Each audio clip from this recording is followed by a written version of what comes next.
Episode 0 Introduction to Urwork. Urwork is a world, kind of like Earth, except for the fact that it's only half a planet, only a northern hemisphere. The southern hemisphere is a completely black void that no one knows anything about.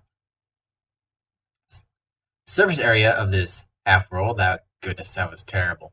We're going to continue talking anyway. The surface area of this world is approximately 3 times the surface area of Earth's current surface area. It has no moon and is the only planet in its solar system. Its solar system is located far off on a distant edge of a galaxy, meaning that the night sky is only half stars.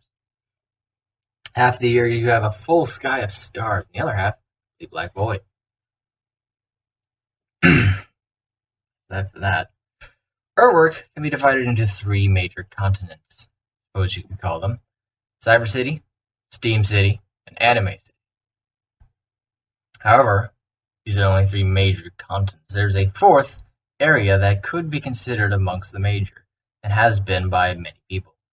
Some still argue that it doesn't technically count as a continent, it's split between Anime and Steam City, but in reality it is its own area, known as the Fantasy Belt.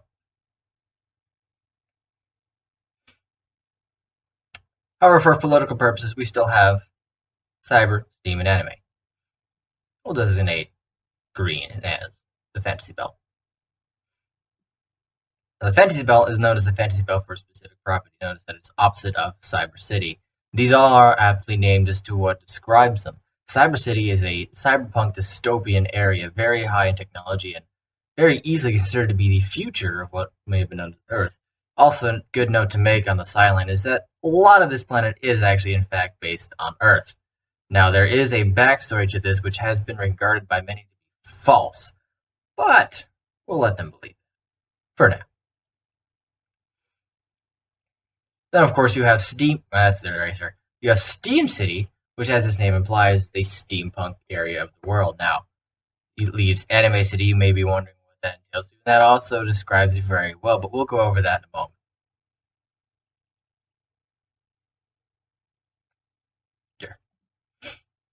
But first, we're going to continue explaining about the Fantasy Belt, which has a very special property in the fact that it has magic. Yes, the Fantasy Belt is home to what you would call Dungeons and Dragons sort of style. You have creatures, dragons, magic, and there's all sorts of matter and magic, but that is for another video.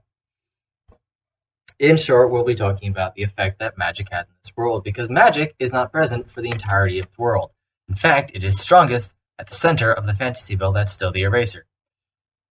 It is strongest at the center of the Fantasy Belt, where, if you were to put it percentage-wise, you could say that at the very center, at approximately this area of the line I've drawn here, you could say that power of magic in all is approximately 110%.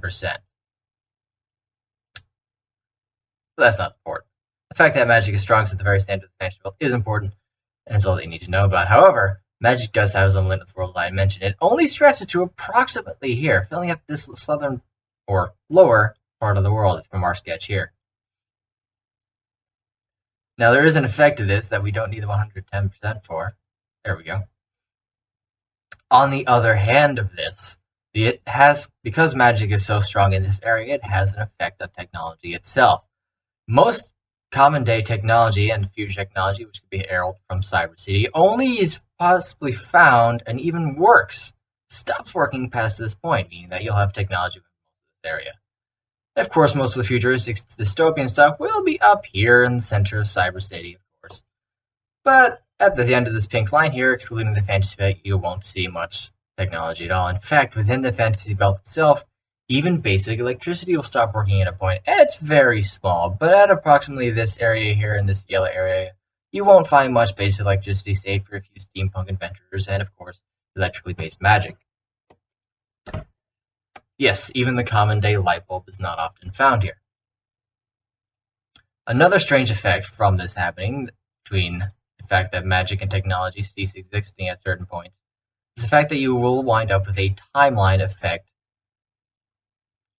of this entire world. And the timeline effect is obvious.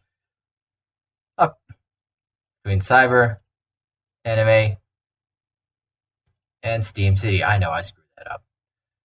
Yes, Cyber City is a dystopian paradise based entirely on the future. Well, you have flying cars, robots, and automatic intelligence, such things like that. As you go closer to the fantasy belt, you'll get more into the medieval era, to the degree where it's basically a feudal system. Anyone fan of what's that show called right now? Anyone a fan of Dungeons and Dragons or anything like that, find a home in fantasy belt. Anyone fan of the future and anything special like that, you can find in the Cyber City. There are more details about these things that you may be curious about the creatures living on this world. Those will be discussed in later videos. To get to a very specific point we're having here with the timeline, if you do like modern day era stuff and would like to stay there, you can find most modern day specific areas approximately here and here.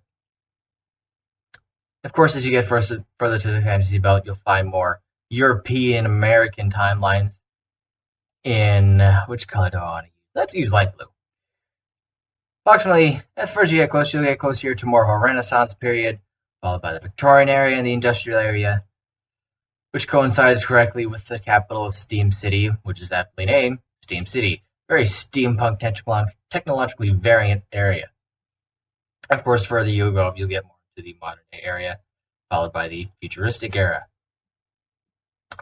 On the opposite side of that, you'll find Anime City, which has more Japanese/Chinese cultures. You'll find more ninjas and wizards in this part more than anything. As you get closer to Cyber City, of course, you will find giant robots, find giant monsters.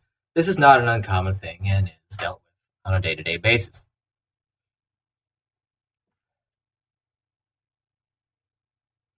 Another special property that we must be mentioned before anything else is the fact that Anime City's unusual name does serve a purpose.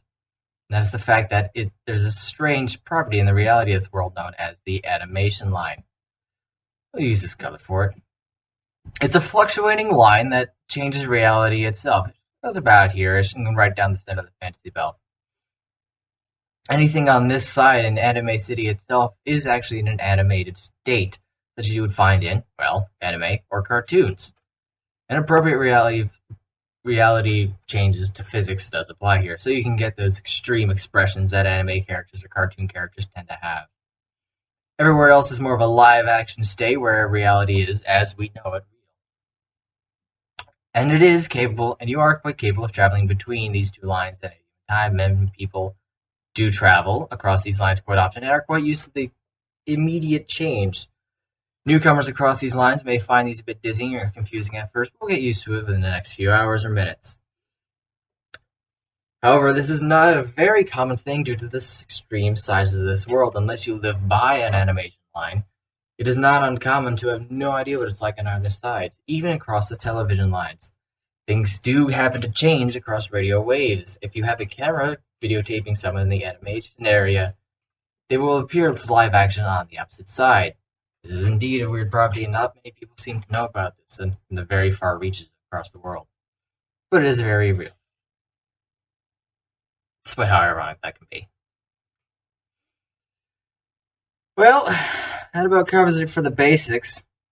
The introduction of this world for the most part. I hope you stick with me as I continue describing this crazy planet, but there's a lot more to go over. We haven't even begun to describe all the creatures and other society things, and even the history of this planet. Hope you're staying tuned. There'll be more on the way eventually. I apologize if I have a terrible voice. Thank you for watching.